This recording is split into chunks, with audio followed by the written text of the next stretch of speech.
नमस्कार दोस्तों, मैं अंकित आपका अपने परिवार ड्रीम एकेडमी में एक बार पुनः स्वागत करता हूं। हम पढ़ रहे थे मध्यकालीन इतिहास के बारे में। हमने चर्चा की थी दिल्ली सल्तनत के बारे में। दिल्ली सल्तनत में पहला वंशज गुलाम वंश होता है, जिसके संस्थापक कुतुबुद्दीन ऐबक को कहा जाता है। हमने कुतुबुद्दीन ऐबक के बारे में चर्चा की। उसने भारत में कौन कौन से कार्य किए, उसने क्या क्या काम किया, उसने कुतुब मीनार की नींव भी रखी आदि टॉपिक की हमने चर्चा पिछले पार्ट में कर ली है। अगर आपने हमारा पिछला पार्ट नहीं देखा है तो आप डिस्क्रिप्शन में जाइए, वहां पर प्लेलिस्ट चेक करिए। वहां प्लेलिस्ट में मेरा पिछला पार्ट मिल जाएगा और पिछले पार्ट को देखिए, उसके बाद इस पार्ट को देखिए, ताकि सीरियल वाइज बना रहे, जिससे आपको हमारी बातें आसानी से समझ में आ जाए। आइए हम उसके आगे पढ़ते हैं।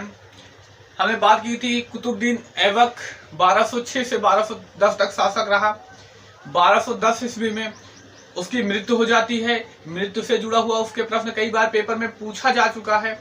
कौन सा खेल खेलते हुए उसकी मृत्यु हुई, तो उस समय उस खेल का नाम हुआ करता था चौगान। चौगान खेलते समय घोड़े से गिरकर मृत्यु हुई, लेकिन वर्तमान में इसी चौगान का नाम बदलकर पोलो रख दिया गया है। तो कभी कभी चौगान ऑप्शन में ना होकर पोलो रहता है। इसके बाद शासक बनता है आराम शाह। आराम शाह कौन होता है, तो ऐबक का ही पुत्र ही होता है आराम शाह। आराम शाह शासक बनता है कब से कब तक, इसकी चर्चा करें आराम शाह के बारे में। आराम शाह कब बनता है, तो 1210 ईस्वी में ही बनता है। मात्र 8 माह के लिए ही बनता है। अब 8 माह के ही लिए क्यों, इसका नाम क्या है, आराम शाह। या आराम से ही शासक बनता है और आराम से ही शासन चलाना चाहता है। और हमने बात की थी ऐबक की मृत्यु कहाँ हुई, लाहौर में। उसकी कब्र भी लाहौर में बना दी गई और आराम शाह उस वक्त वहीं होता है। तो आराम शाह भी लाहौर से ही शासन करना प्रारंभ कर देता है। परंतु आराम शाह एक अयोग्य, निर्बल, अनुभवहीन सुल्तान था। ये सब होते हुए भी, यानी अनुभव ना होते हुए भी, अयोग्य होते हुए भी वह विलासितापूर्ण जीवन व्यतीत करने लगा। विलासितापूर्ण यानी नशे में धुत आदि ऐसे जीवन व्यतीत करने लगा, जिस कारण जो वहां की प्रशासनिक व्यवस्था थी, जो ऐबक ने प्रशासनिक व्यवस्था बना रखी थी, मजबूत थी, वह धीरे धीरे तरबितर होने लगी, यानी त्रस्त होने लगी। अब त्रस्त होने लगी तो इसका प्रभाव उसकी अर्थव्यवस्था पर भी पड़ा, उसके रुपए पैसे भी पड़ा, यानी उसके खजाने पर भी पड़ा। तो यह सब देखते हुए इस सुल्तान की जो जनता थी, वह भी इसका विद्रोह करने लगी। और विद्रोह करते, जनता तो विद्रोह करती, जो सूबेदार थे, प्रांतों के सूबेदार, वो खुद को स्वतंत्र घोषित करने लगे। सब कारण कौन था, तो आराम शाह। आराम शाह क्या, आराम शाह का वो विलासितापूर्ण जीवन। इस कारण सारी जनता, सारे अधिकारी, सारे सूबेदार खुद को स्वतंत्र और जनता विद्रोह करने लगी। तो परिणाम क्या हुआ, कुछ ऐबक के चाहने वाले भी थे। उन ऐबक के चाहने वाले में दिल्ली के तुर्क सरदार भी थे। दिल्ली के तुर्क सरदारों ने क्या किया, निमंत्रण भेजा किसे, बदायूं के इक्तादार। इक्तादार कौन, इल्तुतमिश। इल्तुतमिश को बुलावा भेजा और इल्तुतमिश के साथ आराम शाह से युद्ध किया और परिणाम आराम शाह को मार दिया। इसको थोड़ा सा लिख ले, क्योंकि ये प्रश्न में पूछा जा सकता है, पूछा भी गया है। बताइए किस युद्ध के बाद इल्तुतमिश दिल्ली का सम्राट बना। बात करें, अब इतना आप जानते रहिए कि आराम शाह विलासितापूर्ण जीवन व्यतीत करता है। इसको क्या लिखना, इसके आगे लिखते हैं, इस कारण जो दिल्ली के तुर्क सरदार थे, दिल्ली के तुर्क सरदारों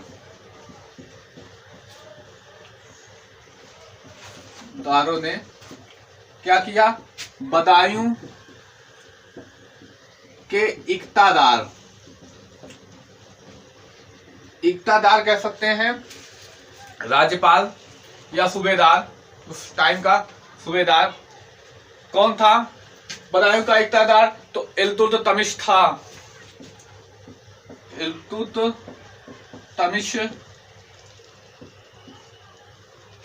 कौन? तो इल्तुतमिश को आमंत्रित किया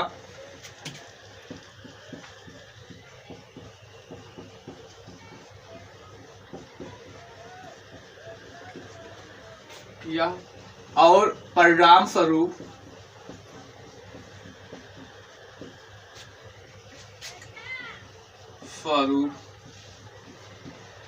क्या होगा? जब आमंत्रित किया जाएगा तो आराम शाह और इल्तुतमिश का युद्ध होगा। कहां पर? तो जूद में। कहां पर? जूद में पड़ता है, लाहौर के पास क्षेत्र, वहां पर युद्ध होता है। परिणाम स्वरूप आराम शाह और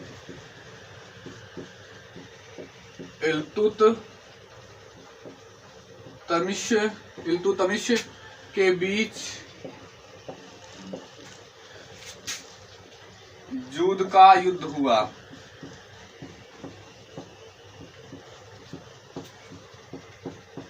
अब इस युद्ध में हुआ क्या? इस युद्ध में आराम शाह मारा गया।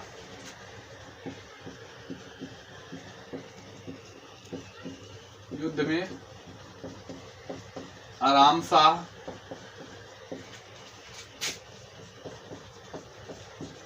मारा गया। जूद के युद्ध में क्या हुआ? आराम शाह मारा गया। अब आराम शाह मारा गया तो इसके बाद शासक कौन बनेगा? इल्तुतमिश बनेगा। कब से कब तक शासन रहता है? 1210 से 1236, यानी काफी लंबा शासन किया। आइए अब पढ़ते हैं इल्तुतमिश के बारे में।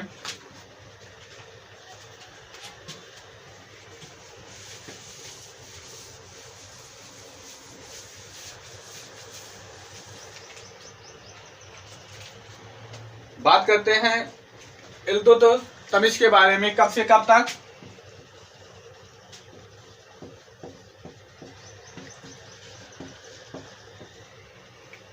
1210 से कब तक रहता है शासन में? तो 1210 से 1236 ईस्वी तक।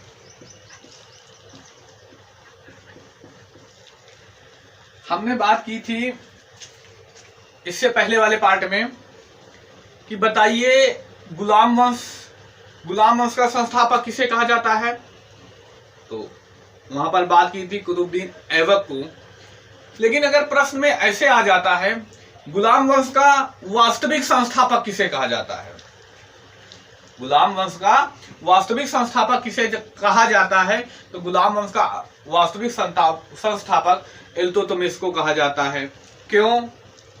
देखिए, गुलाम वंश की स्थापना तो कुतुबुद्दीन ऐबक ने की, लेकिन जब इल्तुतमिश शासक बनता है तो इस समय गुलाम वंश अपने प्रचंड रूप में था। यहाँ बहुत ही विकास हुआ, यहाँ बहुत ही समृद्ध था। यानी सारे जितने राजा होंगे उन राजाओं में सबसे समृद्ध कौन टाइम था गुलाम वंश का? तो यही टाइम पीरियड था 1210 से 1236 ईस्वी के बीच, इल्तुतमिश के बीच का।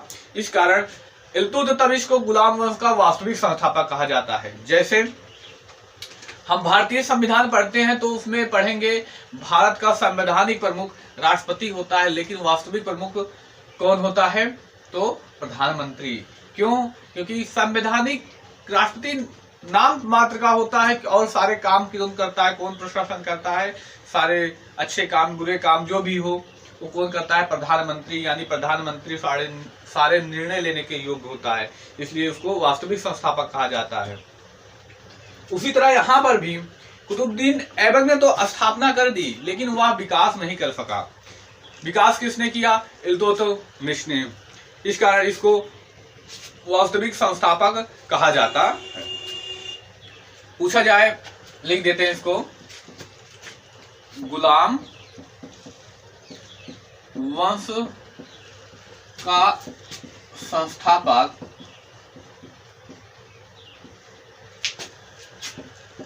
कुतुबुद्दीन ऐबक को कहा जाता है, परंतु पूछ लिया जाए गुलाम वंश का वास्तविक संस्थापक तो इल्तुतमिश को कहा जाता है। गुलाम वंश का वास्तविक संस्थापक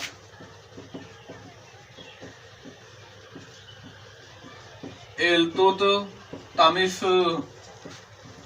को कहा जाता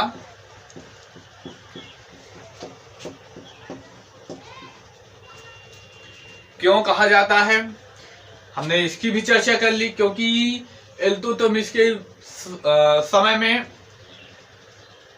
गुलाम वंश ने सर्वाधिक समृद्धशाली समय देखा, सर्वाधिक समृद्धशाली रहा, इसलिए इसको क्या कहा जाएगा कि इल्तुतमिश को वास्तविक संस्थापक कहा जाएगा। अब हम इल्तुतमिश के बारे में पढ़ना स्टार्ट करेंगे, बात करेंगे उसके राजनीतिक जीवन, उसके पर्सनल जीवन। कभी कभी प्रश्न वहां से भी आ जाते हैं, तो हम पढ़ते हैं इल्तुतमिश के बारे में। इसको मिटा दें।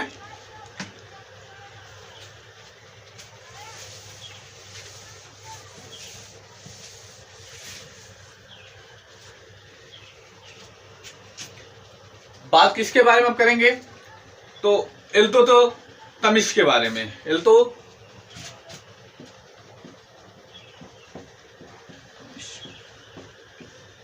इल्तुतमिश जन्म कहाँ होता है, ये तो नहीं मिलता, लेकिन किसमें मिलता, किस समुदाय में होता है यह मिलता है। तो इनके जन्म के बारे में लिख दें, इलबारी तुर्क मुसलमान परिवार में हुआ। किसमें?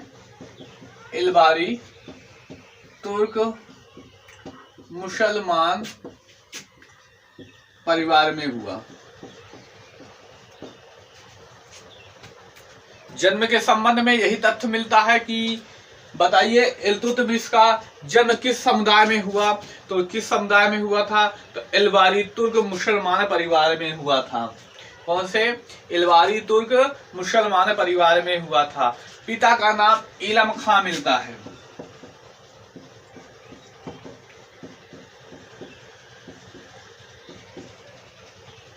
पिता का नाम क्या मिलता है, तो इलम खां। क्या होता है, बचपन में इल्तुतमिश बहुत ही खूबसूरत थे, यानी हैंडसम, काफी ज्यादा, और कुशाग्र बुद्धि के भी थे, अच्छा खासा ज्ञान भी था, जिस कारण ये सभी के प्रिय थे। अपने पिता के सबसे प्रिय पुत्र, अपने परिवार वालों के सबसे प्रिय, यानी सभी के प्रिय बहुत थे। इनके और भाई बहन थे, और भाई बहन यह सब देखते हैं कि इनके भाइयों को ज्यादा स्नेह मिल रहा है, तो इनके भाइयों में ईर्ष्या की भावना जागृत होने लगी। अब ईर्ष्या की भावना जागृत होने लगी तो इन्होंने बड़ी ही चोरी के साथ इल्तुतमिश का अपहरण किया। अपहरण करके इन्हें क्या किया, बहुत ही चोरी के साथ, मतलब किसी को पता भी नहीं चला कि इल्तुतमिश का अपहरण किसने किया। हालांकि इनका अपहरण इनके भाइयों ने ही किया। अपहरण करके इनको दास के बाजार में बेच दिया, जहां पर मोहम्मद जलालुद्दीन ने इल्तुतमिश को खरीदा।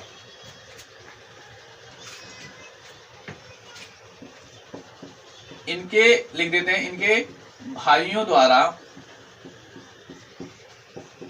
चोरी से इनको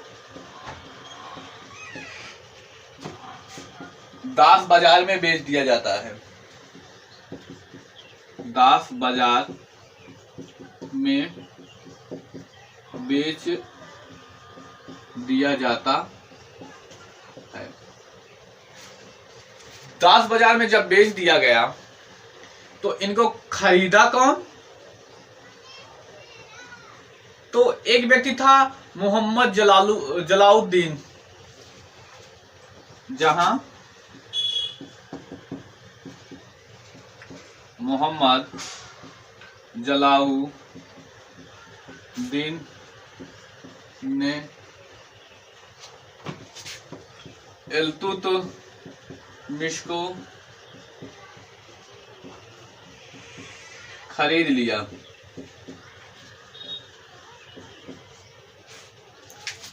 मोहम्मद जलालुद्दीन ने इल्तुतमिश को खरीद लिया और कहा जाता है कि इल्तुतमिश घुड़सवारी, धनुर्विद्या और सेना का नेतृत्व करने में बहुत ही कुशल थे।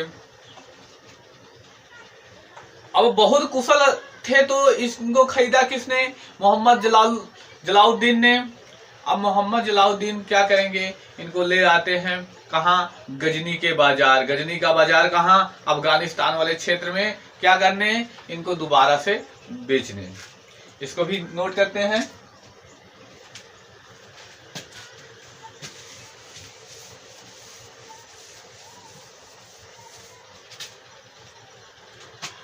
मोहम्मद जलाउद्दीन,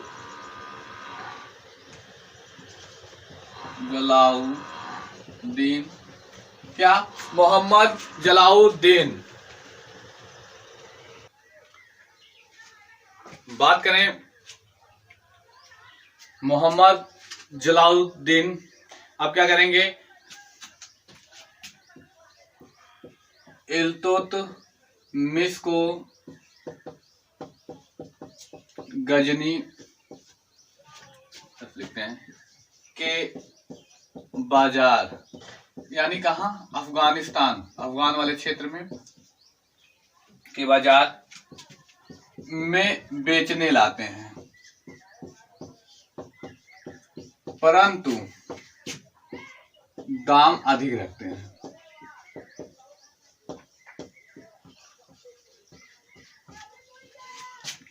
क्या होता है? परंतु दाम अधिक रखते हैं। यानी मोहम्मद जलाउद्दीन इल्तुतमिश को कहाँ? गजनी के बाजार, यानी गजनी का बाजार कहाँ लगता था? तो अफगानिस्तान में बेचने लाते हैं। और जब बेचने लाते हैं तो उनका दाम अधिक रखते हैं। क्यों? क्योंकि उस समय यह प्रथा थी कि यदि कोई जितना खूबसूरत होगा, जितना बुद्धिमान होगा, जितना ताकतवर होगा, उसका दाम अधिक होगा। ये इल्तुतमिश खूबसूरत थे, घुड़सवारी, धनुर्विद्या और अच्छा खासा ज्ञान भी था, तो इस वजह से इनका दाम अधिक रखा गया। अब इनको खरीदने कौन आता है? गौरी। गौरी यानी मोहम्मद गौरी इल्तुतमिश को खरीदने आते हैं। क्या लिखते हैं? मोहम्मद गौरी इल्तुतमिश को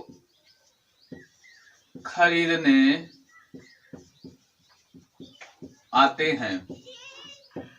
कौन खरीदने आता है? मोहम्मद गौरी। किसको? इल्तुतमिश को। जब खरीदने आते हैं तो जलाउद्दीन ने इल्तुतमिश का दाम कम नहीं किया, दाम बहुत रखे थे इल्तुतमिश का। कौन? जलाउद्दीन। जब गौरी खरीदते हैं तब कहते हैं दाम कम करिए कुछ, तब जलाउद्दीन ने दाम कम करने से मना कर दिया। कहते हैं तब जलाउद्दीन ने दाम कम करने से मना कर दिया। जलाउद्दीन ने क्या किया कि कहा कि हम भाई दाम नहीं कम करेंगे, लेना हो तो लो, नहीं तो ना लो। अब क्या होता है? यह बात मोहम्मद गौरी को पसंद नहीं आई। मना कर दिया परिणाम स्वरूप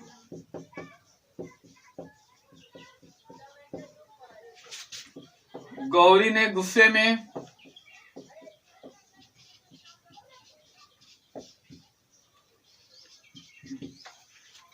क्या किया? गौरी ने गुस्से में कहा कि अब इल्तुतमिश को गजनी के बाजार में नहीं बेचा जा सकता।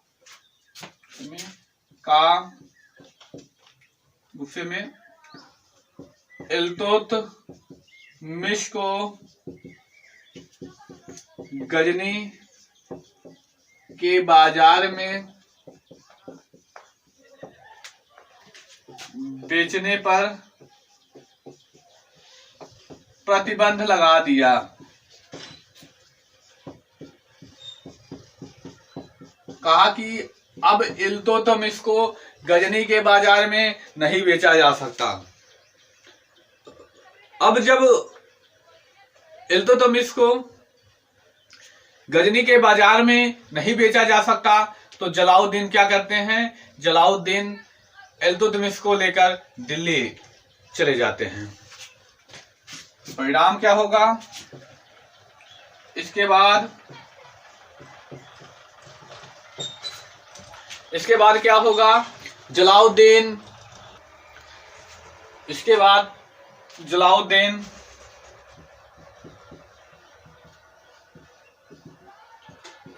इल्तुतमिश को लेकर दिल्ली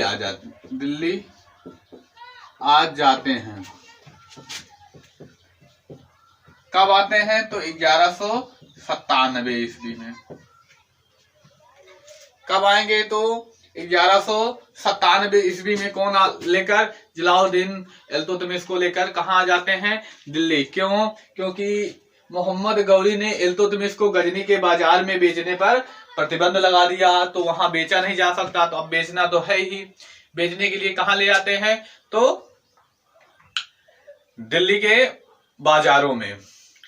कब? 1197 ईस्वी में। अब जब यहाँ आते हैं तो इन पर नजर किसकी पड़ेगी?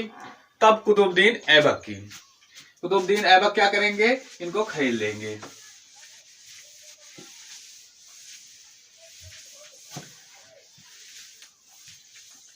इसके बाद क्या होता है?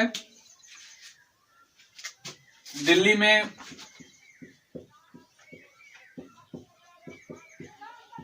कुतुबुद्दीन ऐबक दिल्ली में क्या करेंगे? कुतुबुद्दीन ऐबक ने इल्तुतमिश को खरीद लिया।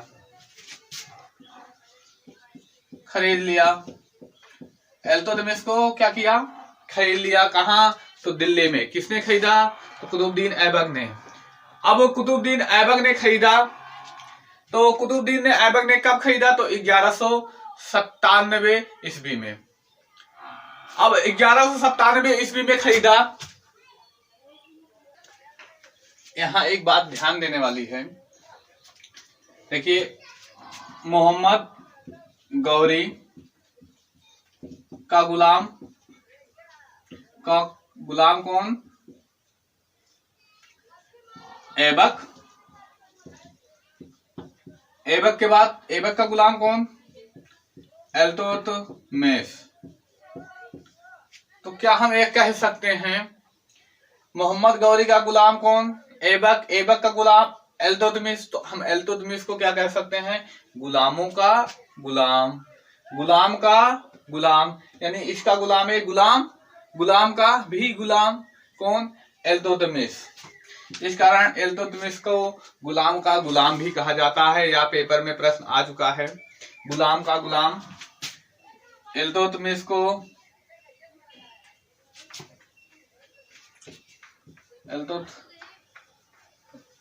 कहते हैं। इल्तुतमिश को गुलाम का गुलाम भी कहा जाता है। गुलाम का भी गुलाम कहा जाता है। इल्तुतमिश को क्या कहा जाएगा? गुलाम का भी गुलाम। और एक बात प्रश्न में ये भी पूछ लिया जा सकता है, इल्तुतमिश का अर्थ क्या होता है? इल्तुतमिश का अर्थ होता है साम्राज्य का स्वामी। वैसे नॉर्मल नहीं पूछा जाता, लेकिन याद ध्यान रखिएगा, इल्तुतमिश का शाब्दिक अर्थ क्या होता है? साम्राज्य का स्वामी। अब ऐबक ने खरीदा, ऐबक ने किसको खरीदा? इल्तुतमिश को। जब इल्तुतमिश को खरीदा तो सबसे पहले कौन सी पद पर रखा, इसकी चर्चा करें।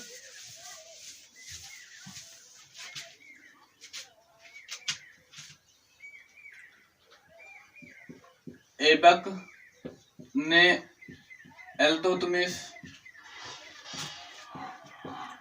को खरीदते ही अपना अंगरक्षक, अंगरक्षक किसको कहते हैं? बॉडीगार्ड।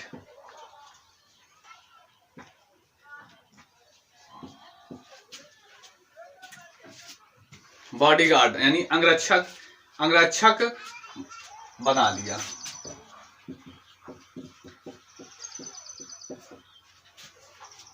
सबसे पहले खरीदते ही क्या बनाया? तो अंगरक्षक। किसने? कुतुबुद्दीन ऐबक ने खरीदा किसको? इल्तुतमिश को। इल्तुतमिश को खरीदने के बाद सबसे पहले कौन सा पद दिया? तो अंगरक्षक बनाया। अंगरक्षक बनाते हुए जब इनकी योग्यता देखी तो इनके पद में भी उन्नति की। पदोन्नति के बाद अमीर आखुर पद के बारे में हमने चर्चा की थी, एक बार यहाँ फिर से चर्चा कर लें। अमीर आखुर कौन सा पद होता है? तो अश्वशाला प्रमुख। फिर उसके बाद इल्तुतमिश की पदोन्नति हुई। पदोन्नति के बाद कौन सा पद दिया गया? अमीर आखुर। अमीर आखुर, इसके बारे में हमने चर्चा की थी, एक बार फिर से चर्चा करें। एक कौन सा पद होता है? तो अश्वशाला प्रमुख। कौन सा पद? अश्वशाला प्रमुख का पद होता है। पदोन्नति हुई, अमीर आखुर पद पर नियुक्त किए गए कौन? तो इल्तुतमिश। याद रखिएगा, कुतुबुद्दीन ऐबक भी सबसे पहले अमीर आखुर पद पर ही नियुक्त हुए थे। अब अमीर आखुर पद पर नियुक्त होने के बाद यह इतना अच्छा कार्य किए कि ऐबक इल्तुतमिश से बहुत ही प्रभावित हुए। ऐबक इल्तुतमिश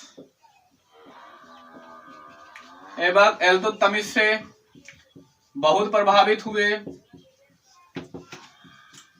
ही प्रभावित हुए, जिस कारण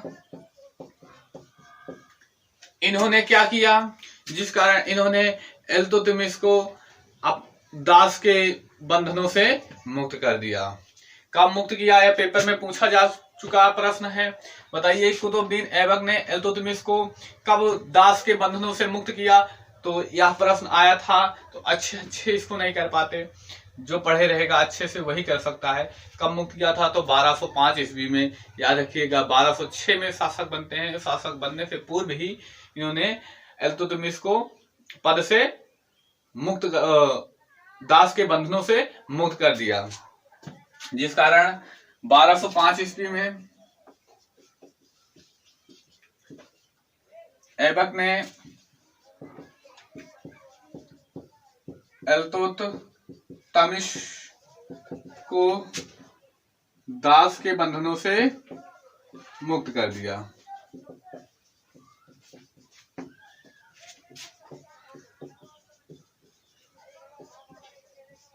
दास के बंधनों से मुक्त किया तो किया भी, और अपनी पुत्री का विवाह भी इल्तुतमिश से कर दिया।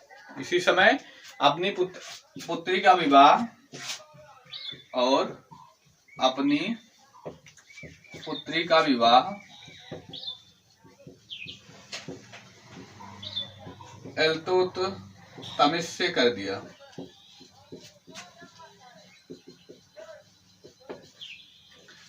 अपनी पुत्री का विवाह किससे कर दिया?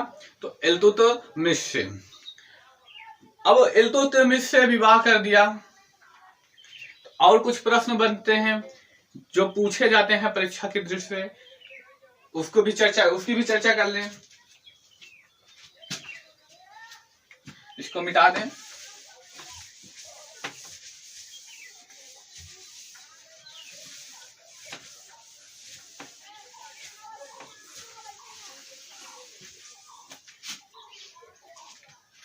प्रश्न क्या था पहला, बताइए। कुतुबुद्दीन जब सुल्तान बनते हैं, सुल्तान की पद तो उन्हें सुल्तान की उपाधि नहीं दी, लेकिन एक शासक के जैसे ही कार्य किया। जब शासक होते हैं तब बताइए इल्तुतमिश कौन से पद पे थे? यह प्रश्न कई बार पूछा जा चुका है, तो लिख लेते हैं उसको। कुतुबुद्दीन ऐबक के समय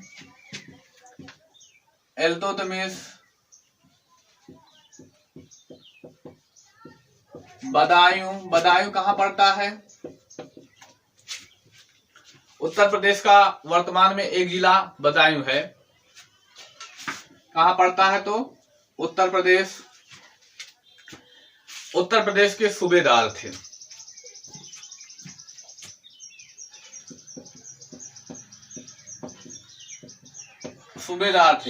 अब जब आराम शाह शासक बनता है तब इसको बुलाया जाता है। इसने कैसे युद्ध में आराम शाह को पराजित किया। आराम शाह को पराजित करने के बाद यह स्वयं शासक बनता है, और स्वयं जब शासक बनता है तो इसने क्या किया? तो सबसे पहला काम इसने अपनी राजधानी परिवर्तित कर लिया। इल्तुतमिश ने सम्राट बनते हुए सबसे पहला काम कौन सा किया? तो इसने अपनी राजधानी परिवर्तित कर दिया। इससे पहले राजधानी कहाँ हुआ करती थी? तो लाहौर से इसने कहाँ की? तो दिल्ली। इसको लिख लेते हैं। शासक बनते ही इसने अपनी राजधानी लाहौर से दिल्ली को बनाया।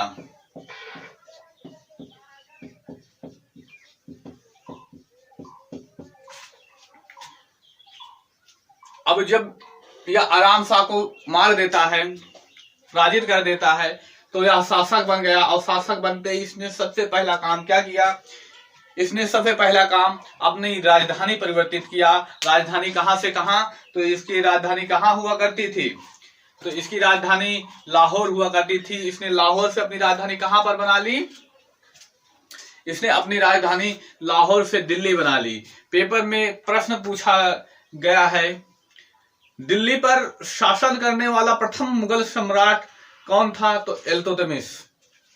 बात की जाए वंश तो गुलाम वंश था। कुतुबुद्दीन ऐबक ने इसकी स्थापना की, लेकिन वास्तविक संस्थापक इल्तुतमिश को कहा जाता है। पूछा जाए दिल्ली सल्तनत पर अधिकार करने वाला पहला सुल्तान कौन सा था? तो पहला सुल्तान कौन था? तो इल्तुतमिश था। पहला सम्राट कौन था? तो इल्तुतमिश ही था, जिसने पहली बार शासन कहाँ किया? तो दिल्ली में। अब दिल्ली इसने राजधानी बनाई, इसको हम ले लेते हैं। दिल्ली पर शासन करने वाला प्रथम मुगल सम्राट इल्तुतमिश।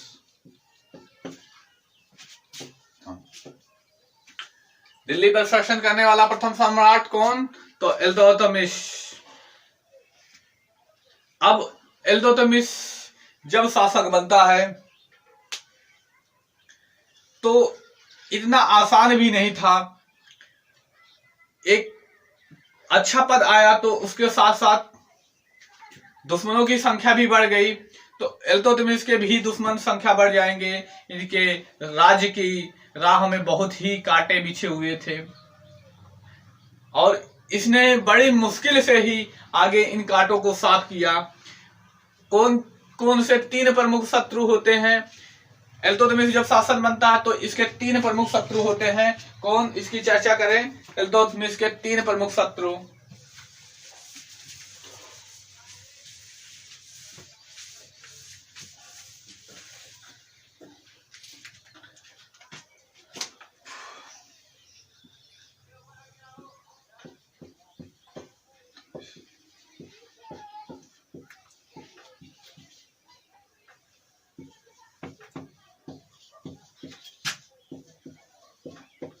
इल्तुतमिश के 3 प्रमुख शत्रु कौन कौन से हैं?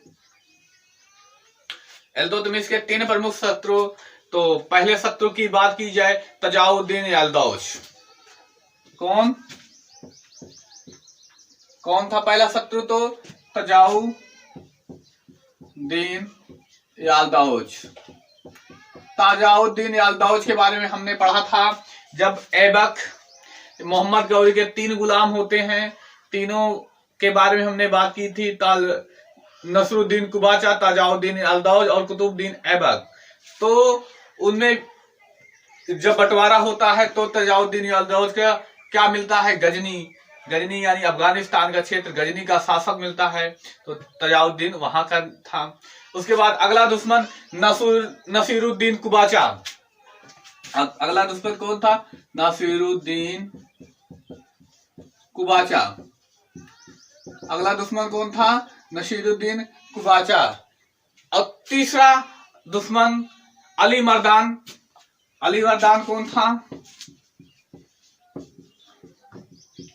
तीसरा दुश्मन अली मर्दान होता है। अली मर्दान कौन था? बंगाल का सूबेदार, जिसने खुद को स्वतंत्र घोषित कर लिया।